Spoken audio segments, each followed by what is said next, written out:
نحمدہ ونصلی علی رسولہ الکریم اما بعد۔ الحمدللہ ہمارے 2 پاروں کا خلاصہ مکمل ہوا۔ آج ہمارا تیسرا پارہ ہے۔ اس تیسرے پارے کی ابتدا میں انبیاء کرام کا تذکرہ ہوا اور ان کی ایک دوسرے پر فضیلت بیان کی گئی کہ تلک الرسل فضلنا بعضهم علی بعض، کہ ہم نے بعض پیغمبروں کو، بعض رسولوں کو بعض پر فضیلت دی ہے۔ لیکن یہ یاد رہے کہ درجات کا یہ جو فرق ہے یہ کسی نبی یا رسول کی طرف سے اپنے کام میں، اپنی ذمہ داری میں کسی کمی اور کوتاہی کی وجہ سے نہیں، بلکہ یہ ان کے اپنے منصب اور ذمہ داری کے فرق اور اہمیت کے پیش نظر ہے۔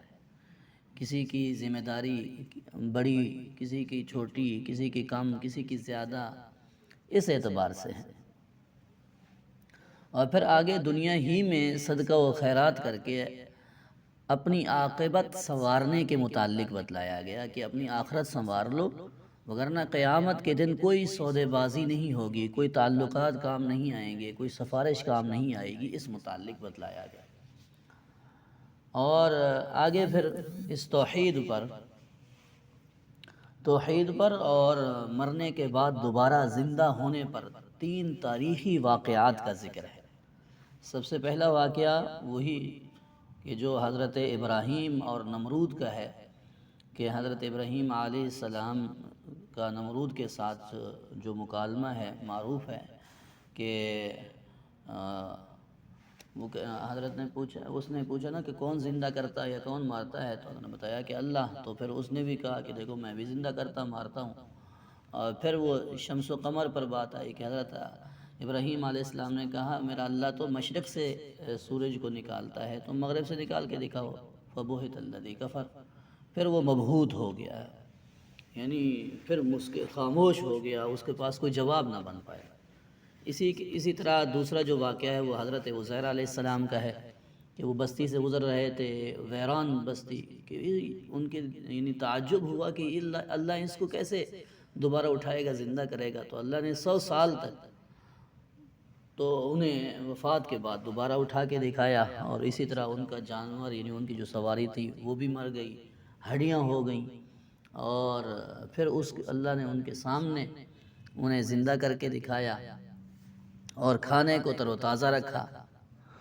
اور پھر آگے جو تیسرا واقعہ ہے وہ حضرت ابراہیم علیہ السلام کا ہے، وہی 4 پرندوں کے متعلق والا کہ ان کے گوشت کو یعنی ان کو ذبح کر کے خلط ملط کر کے چاروں طرف پھیلا دیا، پھر آواز دی تو وہ 4 پرندے اکٹھے یعنی ان کے گوشت آپس میں ملا اور وہ پرندے مکمل ہوئے اور وہ حضرت کی خدمت میں آئے۔ یہ دوبارہ یعنی زندہ ہونے کے بعد دوبارہ زندہ، مرنے کے بعد دوبارہ زندہ ہونے کی یہ مثالیں دکھائی گئیں۔ پھر آگے صدقہ و خیرات کے حوالے سے 2 مثالیں دکھائی گئیں، بتلائی گئیں۔ ان کا بیان ہے کہ ایک اخلاص کی، کہ جو اخلاص کے ساتھ کام کرتا ہے اللہ رب العزت اسے کس طرح نوازتے ہیں، اور ریاکاری والے کی وہ جو اصل یعنی اس نے کی ہوئی ہوتی ہے اچھائی، ریاکاری کے نام پر کرتا ہے جب، تو وہ تباہ و بربادی لاتی ہے۔ اور پھر آگے یہ بتلایا گیا کہ اللہ کے لیے پاکیزہ مال خرچ کرو، اور گھٹیا مال تو اپنے لیے بھی پسند نہیں کرتے۔ اور پھر آگے ترغیب دی گئی کھلے عام اور پوشیدہ مال خرچ کرنے کی، اور بالخصوص سفید پوش لوگ یعنی جو اپنی عزت نفس کی وجہ سے کسی سے سوال نہیں کرتے، ان کی خدمت کرنا اس متعلق۔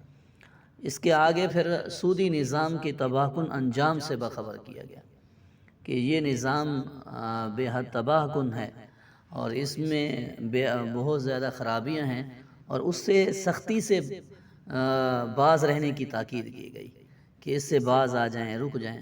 اور پھر آگے اپنی عاجزی اور انکساری کو ظاہر کرتے ہوئے اللہ سے ہر وقت مغفرت، توبہ کرنے کی متعلق ترغیب دی گئی۔ یوں یہ صورت مکمل ہوئی، سورہ بقرہ۔ آگے سورہ آل عمران ہے، وہ اس بارے میں شروع ہو رہی ہے۔ وہ بھی طویل ترین صورتوں میں سے ایک صورت ہے، مدنی ہے۔ عقائد پر اس میں گفتگو کی گئی ہے۔ زیادہ تر اس میں روئے سخن جو ہے وہ عیسائیوں کی طرف ہے، عیسائیت کے ساتھ گفتگو کی جا رہی ہے، انہیں سمجھایا جا رہا ہے، اسلام کی ترغیب دی جا رہی ہے۔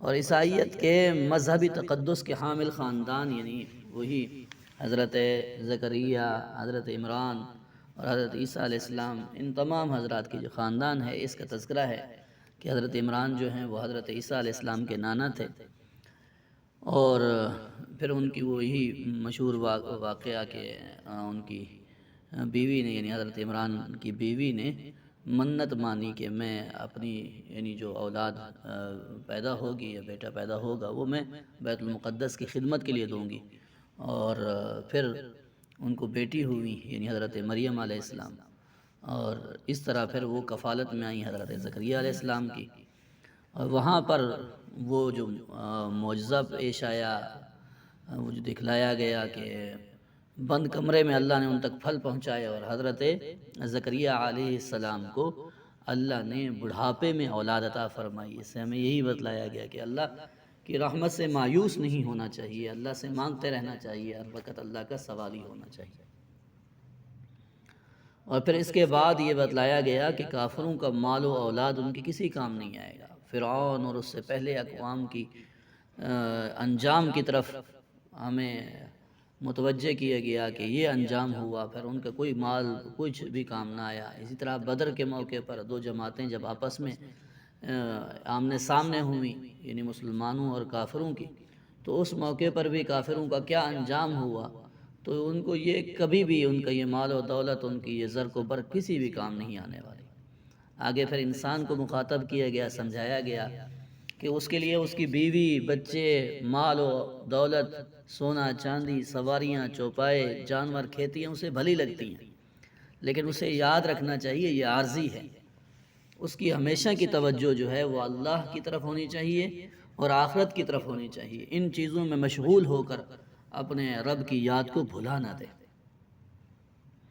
اور پھر اس کے بعد حضرت عیسیٰ علیہ السلام کا بھی تذکرہ ہے، اور آخر میں پھر عیسائیوں کے ساتھ آپ صلی اللہ علیہ وسلم کا جو مباہلہ ہونا تھا اس کا تذکرہ ہے۔ مباہلہ میں یہ ہوتا ہے کہ دو خاندان آتے ہیں، ایک دوسرے کے سچے اور جھوٹے ہونے کے متعلق وہ پھر بد دعا کرتے ہیں کہ اگر ہم جھوٹے ہیں تو ہم پر اللہ کا قہر برسے، ہم پر یعنی مصائب، مصیبتیں اور پریشانیاں آئیں، اور اسی طرح اگر یہ جھوٹے ہیں تو یعنی دونوں خاندان اسی طرح کی بد دعا کرتے ہیں۔ لیکن پھر اس مباہلے سے عیسائی فرار ہو گئے، بھاگ گئے، انہوں نے مباہلہ نہیں کیا۔ پھر آگے قرآن کریم کا وہ اعلان کہ حضرت ابراہیم علیہ السلام نہ یہودی تھے نہ ہی عیسائی تھے۔ یہ یہودیت اور عیسائیت تو شروع ہی بعد میں ہو رہی ہے، تو ان کو بھی اپنے مذہب میں شمار کر لینا یہ درست نہیں ہے۔ پھر بتلایا گیا کہ اسلام کے علاوہ کوئی بھی دین قابل قبول نہیں ہوگا قیامت کے دن۔ اب ہم نے دین جو قابل قبول ہونا ہے، جس کی آگے چلنی ہے، یعنی آخرت کے دن جو دین چلے گا تو وہی یہی اسلام ہی ہوگا، وہی قابل قبول ہوگا۔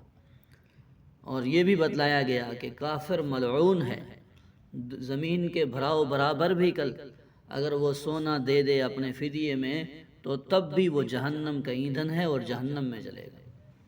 تو یہ ہمیں سمجھایا گیا کہ ایمان کی دولت کس قدر قیمتی ہے۔ تو اللہ رب العزت ہمیں اس کی قدر کی توفیق عطا فرمائے۔ وما علینا الا